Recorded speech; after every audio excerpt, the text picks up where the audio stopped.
belum misah.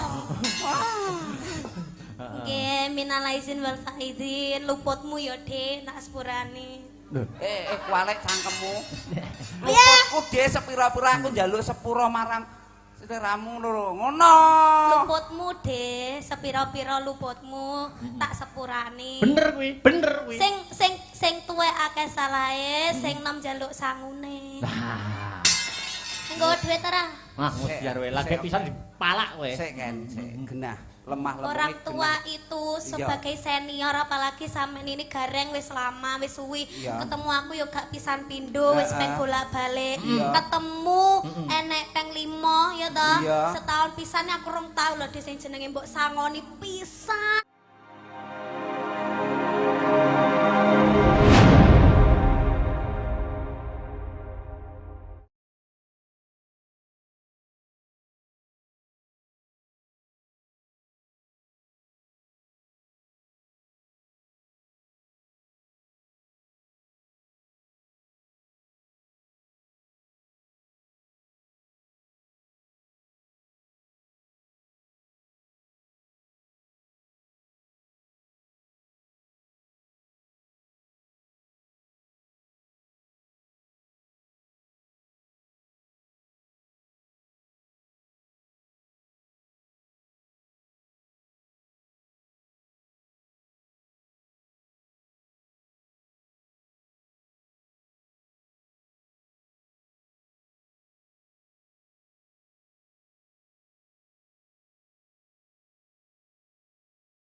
donganing kunglir wuwu sing pinepanca ing patupat durung adol aku saka praja parang Hagni iki lah kok kepepek ana satriya bagus dedeke ngringin sungsang pengawake Guwaya Teja memper kaya sajroning pangimpenku jenengmu sapa Raden Satriya Plongkowati ya Tanjung Anom kekasih Raden Abimanyu Raden Abimanyu iya paduka ingkang kula upadi Raden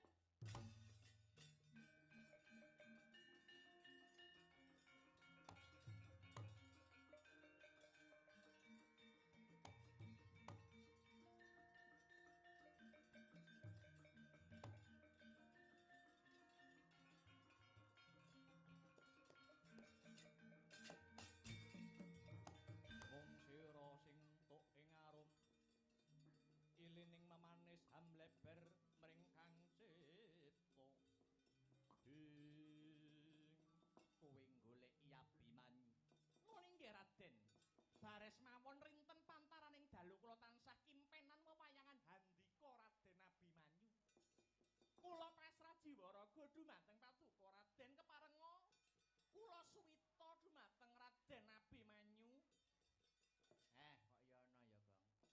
Wong wedok ngelamar wong lanang dhisik niki. Ayo nek ora ngrumangsani lho.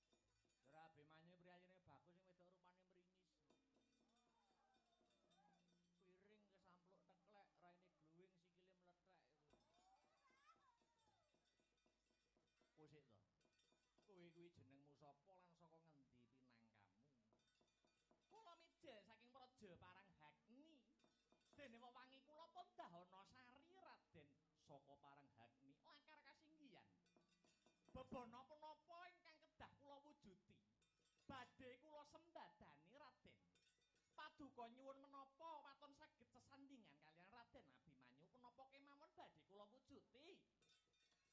Aku ora butuh Mas Picis Raja Brana nanging aku mung nyuwun pitukon wujude Sekar Jatiwasesa. Manut kabar kang sumebar pawarta kang warata Sekar Jatiwasesa mapane ana negaramu Parang Hagni. Leres dawuh handika Raden. Paduka ngrasakaken Sekar Jatiwasesa? Iya, aku mung nyuwun kuwi Daunasari. Sumangga kula kanthi wonten negari kula Parang Hagni paduka Raden kula aturi methik piyambak Raden.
Laguning Barawa ing nguni patine Sang Abimanyu gena ing Cidara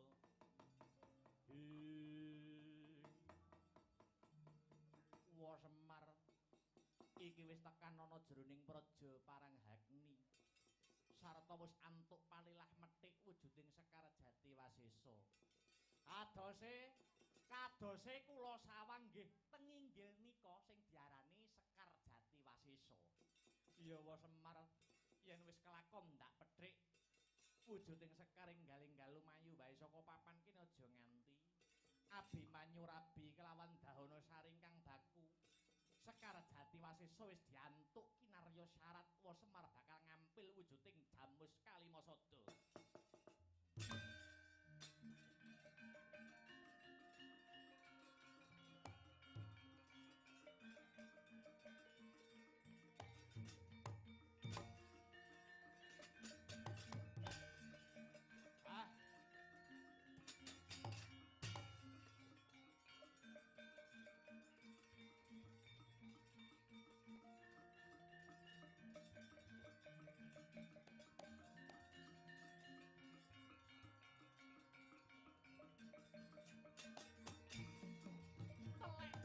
dosi mripatku melek diapusi.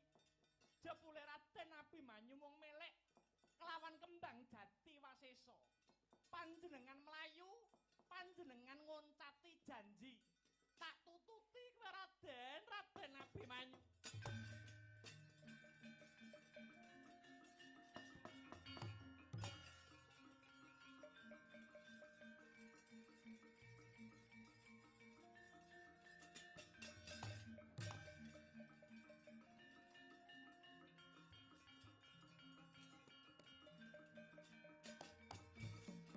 Antya ingkang minuwus Prabu Goro Dahana ingkang ngupadi mentare kang rayi Dahana Sari.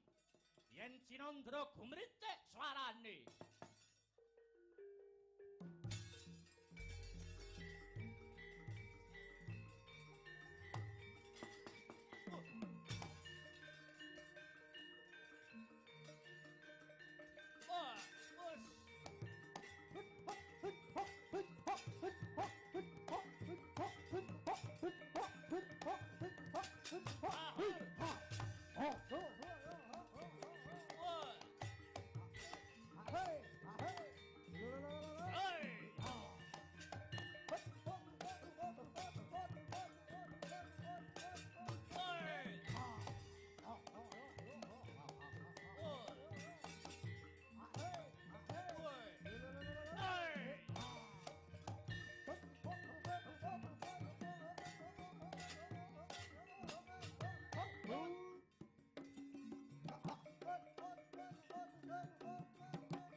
Mubeng kaya kinjeng muter-muter kaya helikopter. Panggonku goleki kowe Dahana Sari. Waduh, kedrawasan Kakang, kedrawasan. Kedrawasan piye? Aku wis kelakon ketemu kelawan momani ing kalbu ya kuwi Raden Abimanyu. Sekawit Raden Abimanyu gelem nampa katresnaning Dahana Sari, nanging kudu nganggo pitukon wujude Sekar Jati Wasesa. Satemah Raden Abimanyu tak kanthi ana praja Paranghagni. Bareng Sekar Jati Wasesa wis dipethik karo Abimanyu, Abimanyu tinggal glanggang colong playu. Raden Abimanyu tega karo aku, Kakang. Piye?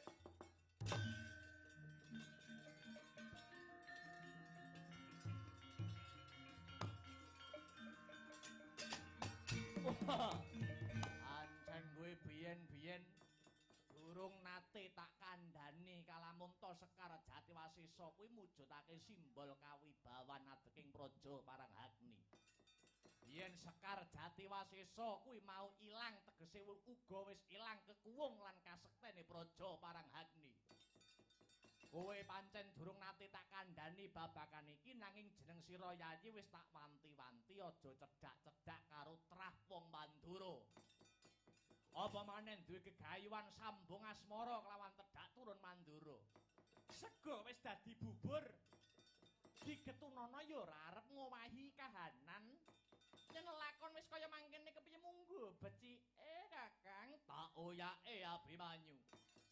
Wani nyolong kembang Jatiwasesa padha karo nantang perang karo wong Paranghagni. Bedah negara Ngamarta.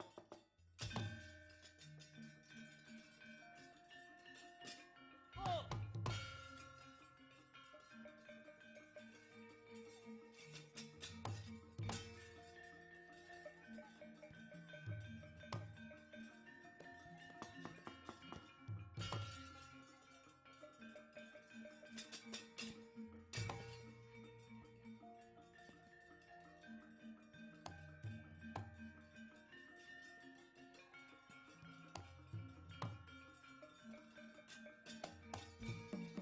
Tata Kresna nangandika Duh Yayi Prabu Hayuwa Sungkaweng Tyas ing lonjong mimis lampahipun melar mingkus napasipun mriku kok Prabu ing Mandura. Iya Kresna.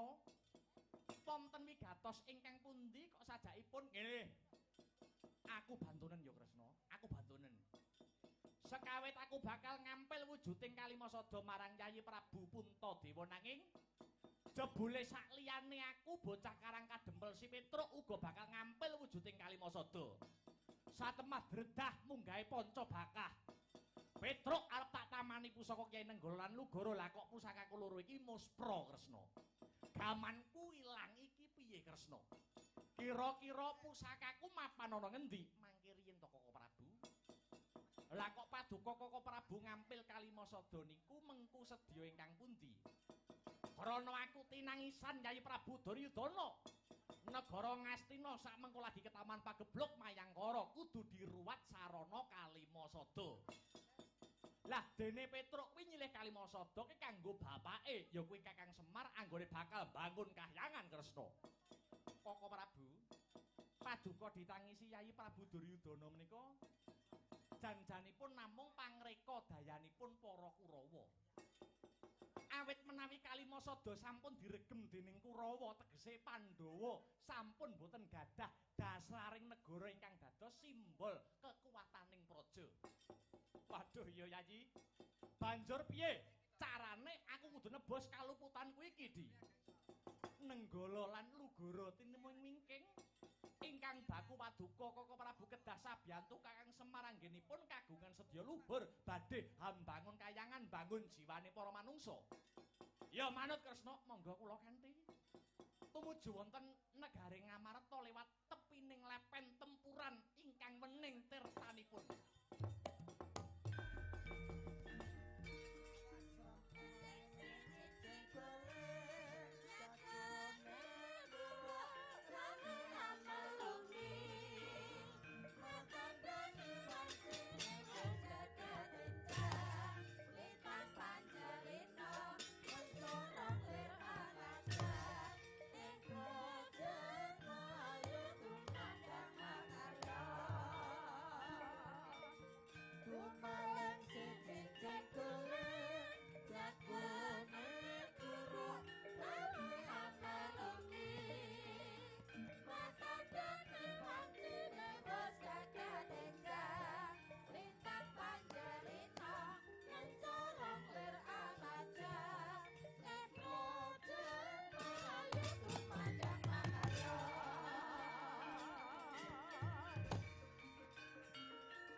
saking kutha Sakuradala yen tanah mutusa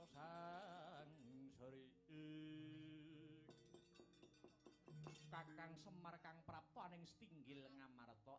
Inggih Ndara. Kula sampun saged mujuti ingkang winastan Sekar Jati Wasesa Maragage. Aturna panjenengan ingsun enggal tak ampili wujuding jimat Jamus Kalimasada.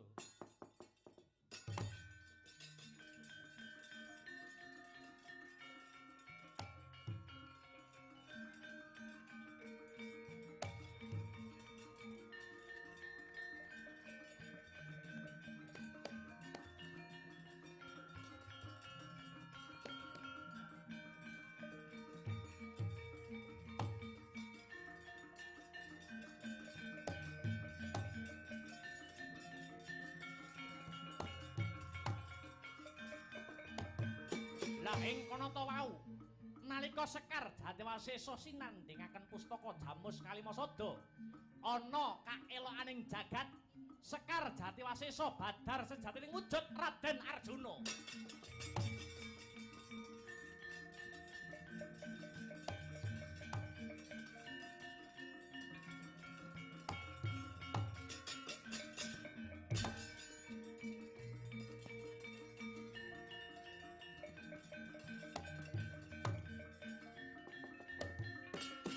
Hong ilah ing sekaring bawana langgeng titah ulun ngger Puntadewa aja hayo kaget ulun Bathara Indra kang nyingetake utawa ndelikake adimu panengah Pandhawa si Arjuna.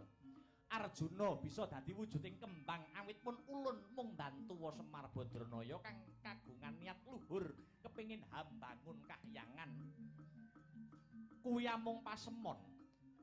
Semar kepingin nyilih Kalimasada supayane para Pandhawa aja lali kelawan Kalimasada. 5 sing dadi usada ya kuwi dasaring negara. Awit Pandhawa mono wujud babare Kalimasada, Puntadewa kang dadi simboling panembah, Werkudara simbole rasa kamanungsan, Janaka simbol rasa kamanunggalan, Nakula lan Sadewa ingkang dadi simbol musyawarah lan rasa keadilan. Kenang apa sing tak singetake kok Janaka? Krana Janaka mujudake lambanging kamanunggalan. Awit negaramu dumadi saka beda-bedane suku, agama lan golongan. Wilayah uga kaperang saka pulo sing bebanjaran. Kabeh kuwi bakale bisa tentrem lamun negara iki ngugemi rasa manunggalan, rasa kamanunggalan, Pandhawa.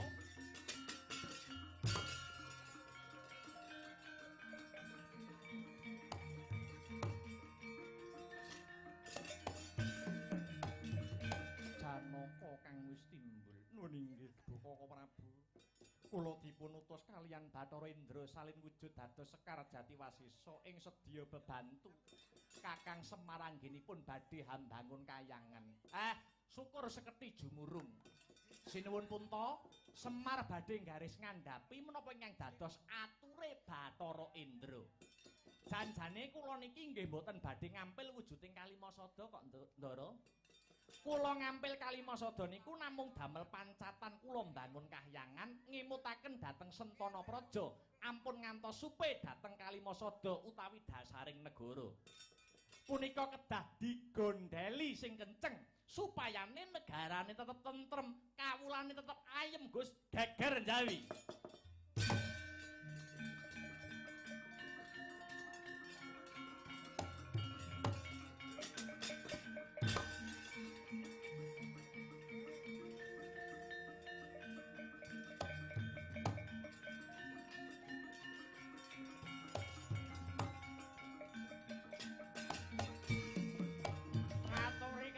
Sinuwun. Dhateng Jawi wonten raseksa kalih buta lanang wedok. Ngamuk punggung Suratamtaha wonten Praja Ngamarta. Kaka Prabu. Punika jatahipun Kaka Prabu kagem nebus sedaya dosa kalepatan Paduka. Ya, Baladewa sing ndadake Kresna.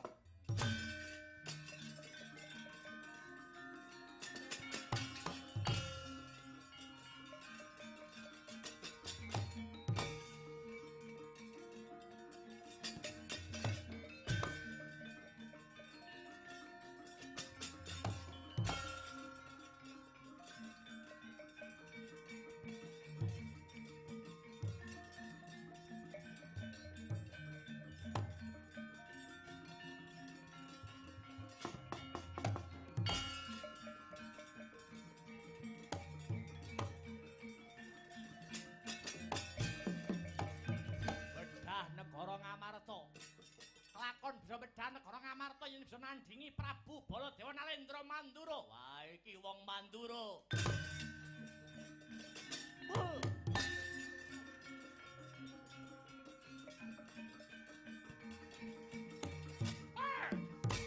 Hei, ayo. Hei.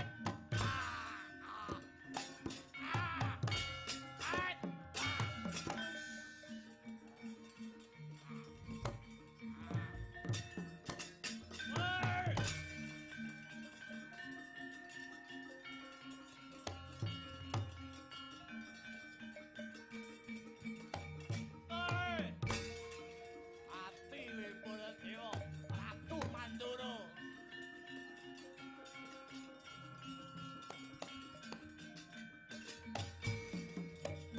Prabu Baladewa den piting wani kelawan Prabu Gorodana. Nata ing Mandura prasasat kaya wis linolosan nata bebayune. Anane mung pasrah sumarah mring Gusti Kang Maha Murah. Ucap. Sakala ana cahya murup sak mrica binubut saking dirgantara. Punang cahya babar geni kang manghalat-halat angobar Sang Gorodana lan Dahana Sari. Dia badar sejatining wujud pusaka Kyai Nenggala lan Lugara.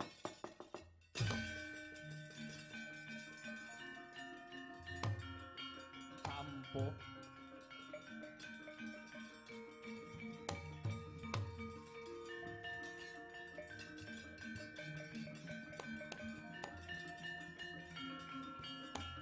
Hey!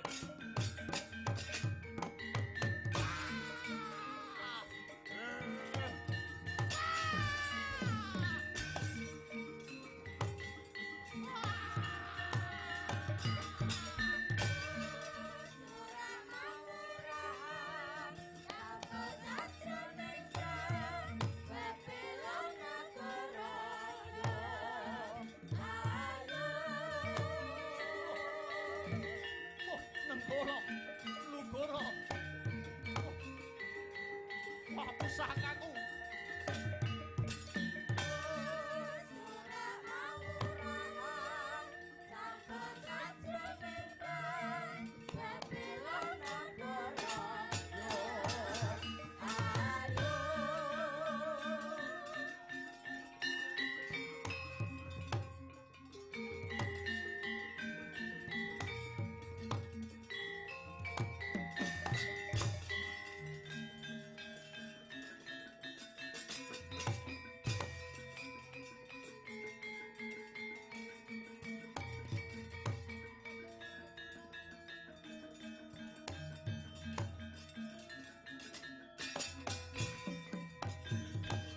Tuk mewan ciling sir wengi Caka lula datanendra Kumlundung ijening amben Banget nggonira nalangsa Kaya den pinilara Wong tininggal bapa biyung wong tininggal bapa biyung susah dadi Jaka Lula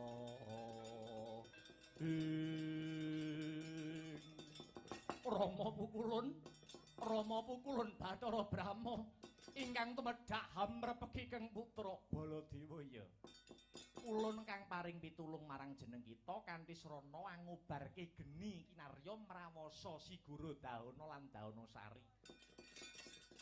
Lah kok menika badar pusaka kula kekalih Nenggala lan Lugara liripun kados pundi Pukulun? Baladewa, sayektine pusakamu kekarone ulun ingkang jabel. Nganti tak dadekke buta loro lanang lan wedok awit pusaka Nenggala lan Lugara kuwi sejatine ya kena sinebut pusaka lanang karo pusaka wedok. Nenggala sing wujude dawa kuwi pusaka lanang. Lugara sing wujude mlenuk kuwi pusaka wedok. Pusaka tak jabel krana Ulun bebantu Kyai Semar anggone duwe niat kang luhur mbangun kahyangan, mbangun jiwane para manungsa. Nyatane jeneng kita Baladewa sekawit belani Kurawa lan ngentengke gegayuhane Kyai Semar sing dadi pamonging tanah Jawa. Apa maneh jeneng kita Baladewa bakal mateni Petruk nganggo pusakamu. Baladewa, apa jeneng kita ora eling nalikane ulun menehi pusaka kekarone iki marang jeneng kita? Ulun wis meling pusaka iki kanggo srana memayu hayuning bawana. Njejekake lajering kautaman. Ora kanggo srana sewenang-wenang. Waduh, kula nyuwun pangapunten Bu kula awit saking putunging raos cubluking pangertos ngantos Baladewa tumindak ingkang nalisir saking bebener. Pusakamu kekarone wis bali gunakno kanthi bener becik. Njaluka pangapura marang Kyai Semar. Muga-muga kanthi Baladewa njaluk pangapura marang Kyai Semar kang dadi simboling wong cilik bisa dadi srana guyub lan rukun manunggaling kawula Gusti. Manunggaling pejabat kelawan rakyat sentana kelawan para kawula. Srapakriya amanungkon gungkak guyub dilakoni rampa arancak katon siga sinayaan mobilana Srapakriya amanungkon gungkak guyub dilakoni rampa arancak katon siga sinayaan mobilana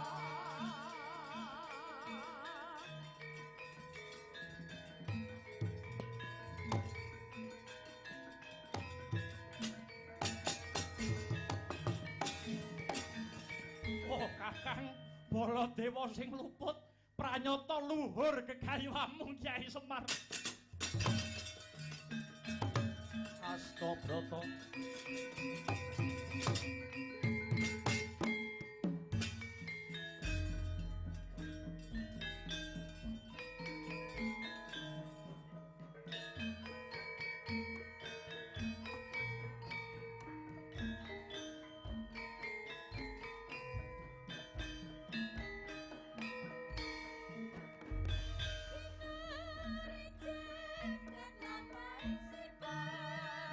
Malam surya candra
Praja Paranghagni.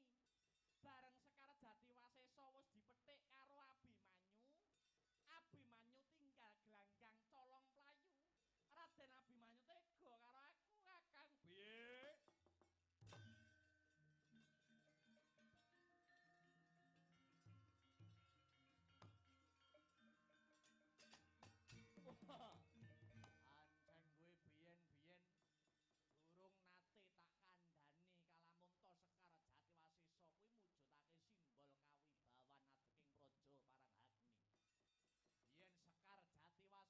kuwi mau ilang tegese uga wis ilang kekuwung lan kasektene Praja Paranghagni. Kowe pancen durung nate tak kandhani babakan iki nanging jeneng sira Yayi wis tak wanti-wanti aja cedhak-cedhak karo trah wong Mandura. Apa maneh duwe gegayuhan sambung asmara kelawan tedhak turun Mandura. Sega wis dadi bubur. Digetunana ya ora arep ngowahi kahanan. Yen lakon wis kaya mangkene kepiye munggo becike Kakang tak oyake Abimanyu. Wani nyolong kembang Jatiwasesa padha karo nantang perang karo wong Paranghagni. Bedah negara Ngamarta.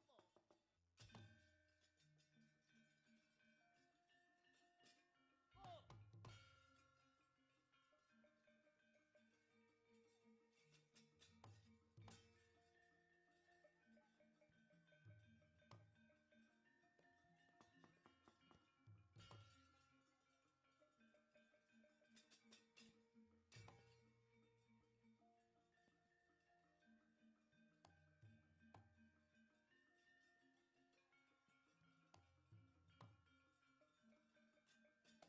Nata Kresna nangandika Duh Yayi Prabu Hayuwa sungkaweng bias lonjong mimis lampahipun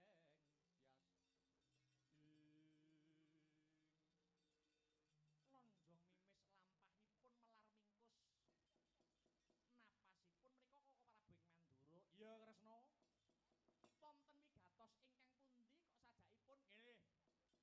Aku bantunen ya Kresna. Aku bantunen. Sekawit aku bakal ngampil wujuding Kalimasada marang Yayi Prabu Puntadewa nanging jebule sakliyane aku bocah karang kadempel si Petruk uga bakal ngampil wujuding Kalimasada. Satemah dredah munggahe panca bakah. Petruk arep tak tamani pusaka Kyai Nenggala lan Lugara lah kok pusakaku loro iki muspra Kresna. Gamanku ilang iki piye Kresna? Kira-kira pusakaku mapan ana ngendi? Mangke riyen to Koko Prabu. Lah kok paduka Koko Prabu ngampil Kalimasada niku mengku sedya ingkang pundi? Krana aku tinangisan Yayi Prabu Duryudana. Negara Ngastina sak mengko lagi ketaman pageblok Mayangkara kudu diruwat sarana Kalimasada. Lah dene Petruk kuwi nyilih Kalimasada ki kanggo bapake ya kuwi Kakang Semar anggone bakal bangun kahyangan Kresna. Koko Prabu, paduka ditangisi Yayi Prabu Duryudana menika janjanipun namung pangreka dayanipun para Kurawa. Awit menawi Kalimasada sampun diregem dening Kurawa tegese Pandhawa sampun boten gadah dasaring negara ingkang dados simbol kekuwataning praja. Waduh ya Yayi. Banjur piye carane aku kudu nebus kaluputan kuwi iki Di? Nenggala lan Lugara tinemung wingking ingkang baku paduka Koko Prabu kedah sabiyantu Kakang Semar anggenipun kagungan sedya luhur badhe hambangun kayangan bangun jiwane para manungsa. Ya manut Kresna, monggo kula kanthi. Tumuju wonten negari Ngamarta liwat tepining lepen tempuran ingkang wening tirtanipun.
Jamus Kalimasada.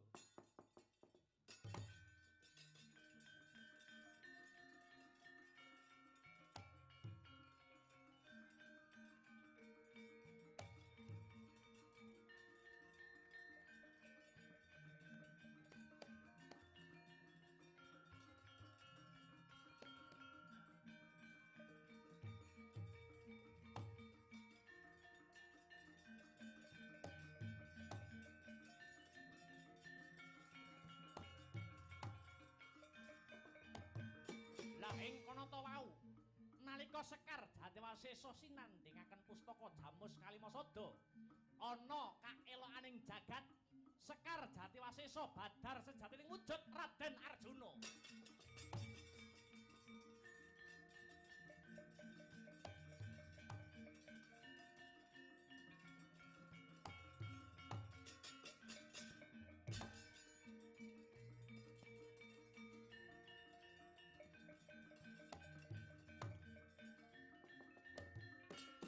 Hong ilahing sekaring bawana langgeng titah ulun nger Puntadewa aja hayya kaget ulun Bathara Indra kang nyingetake utawa ndelikake adimu panengah Pandhawa si Arjuna.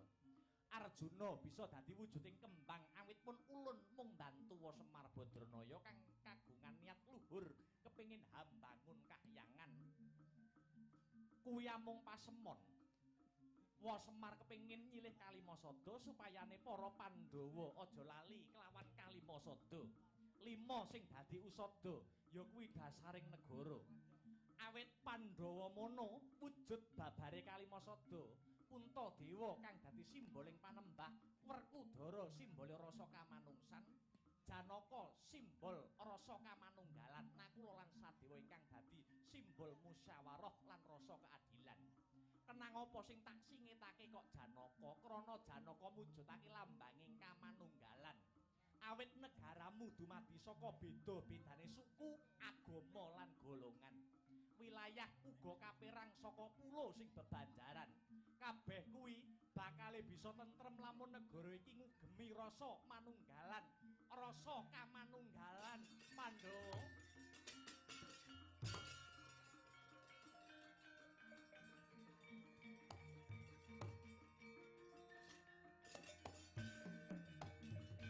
Janaka kang wis timbul. Nuwun inggih Koko Prabu. Kula dipun utus kaliyan Bathara Indra salin wujud dados Sekar Jatiwasesa ing sedya bebantu Kakang Semar anggenipun badhe hambangun kayangan. Syukur seketi jumurung. Sinuwun punta, Semar badhe garis ngandhapi menapa ingkang dados ature Bathara Indra. Janjane kula niki nggih mboten badhe ngampil wujuding Kalimasada kok Ndara. Kula ngampil Kalimasada niku namung damel pancatan kula mbangun kahyangan ngemutaken dhateng Sentana Praja ampun ngantos supe dhateng Kalimasada utawi dasaring negara. Punika kedah digondheli sing kenceng supayane negarane tetep tentrem, kawulane tetep ayem Gus geger njawi.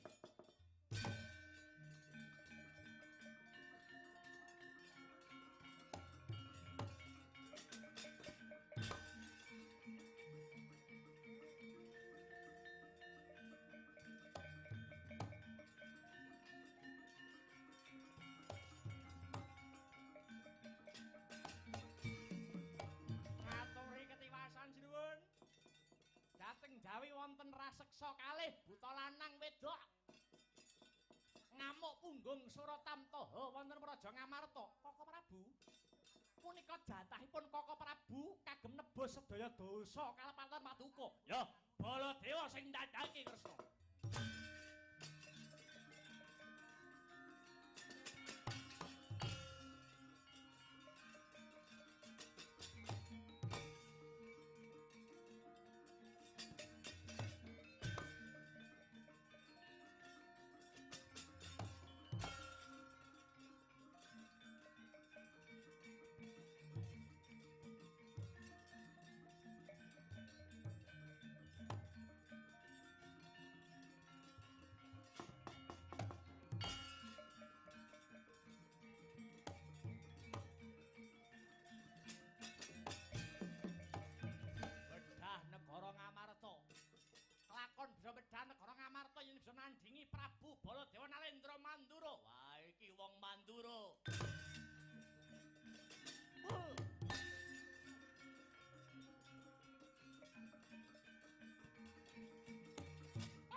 nata ing Mandura prasasat kaya wis linolosan notot bebayune. Anane mung pasrah sumarah mring Gusti Kang Maha Murah. Ucap. Sakala ana cahya murup sak mrica binubut saking dirgantara. Ponang cahya babar geni kang manghalat-halat angobar sang Gorodana lan Dahana Sari. Ya badar sejatining wujud pusaka Kyai Nenggala lan Lugara.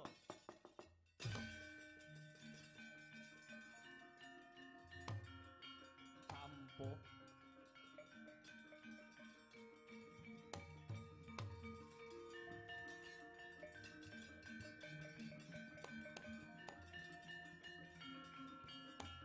Hey!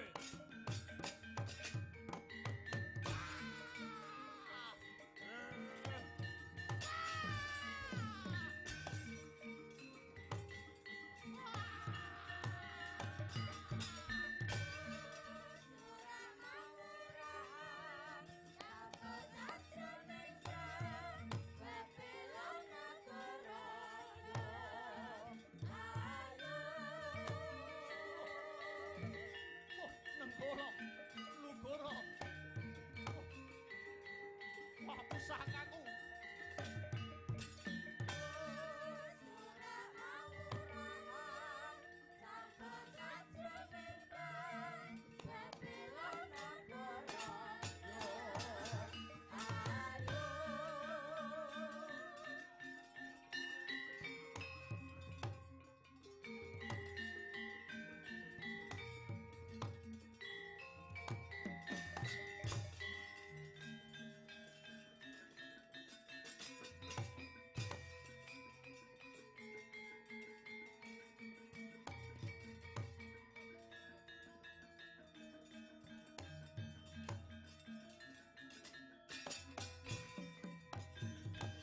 Tuk mewan ciling sir wengi Caka lula datanendra Kumlundung ijening amben Banget nggonira nalongso Kaya den pinilara Wong tininggal bapa biyung wong tininggal bapa biyung susah dadi Jaka Lula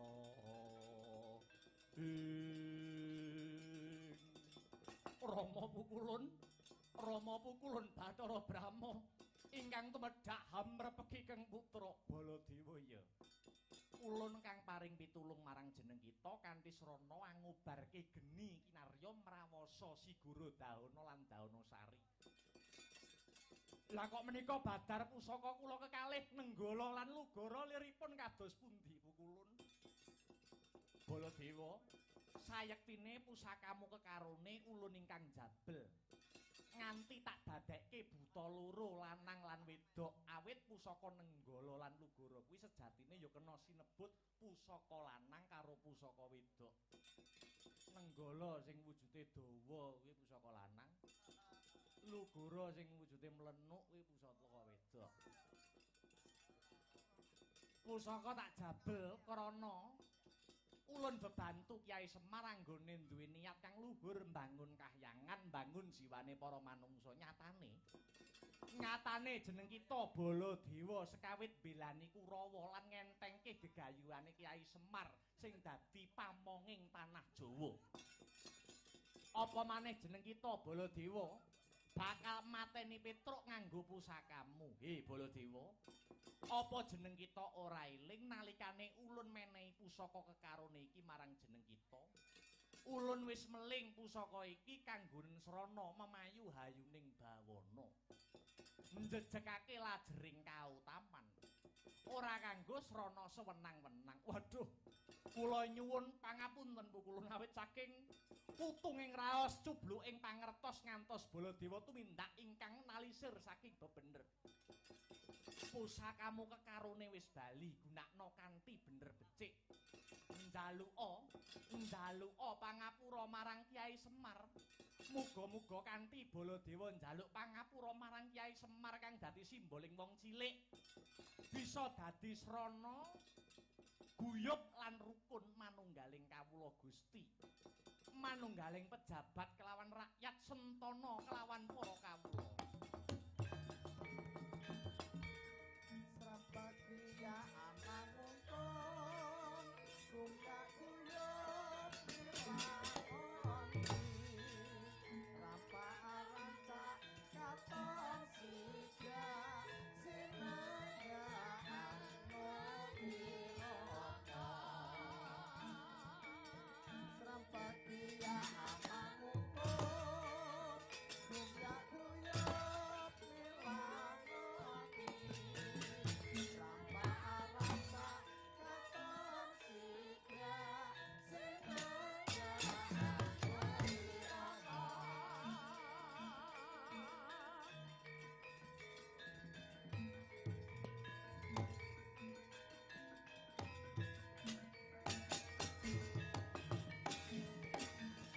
Oh Kakang Baladewa sing luput pranyata luhur gegayuhanmu Kyai Semar. Astabrata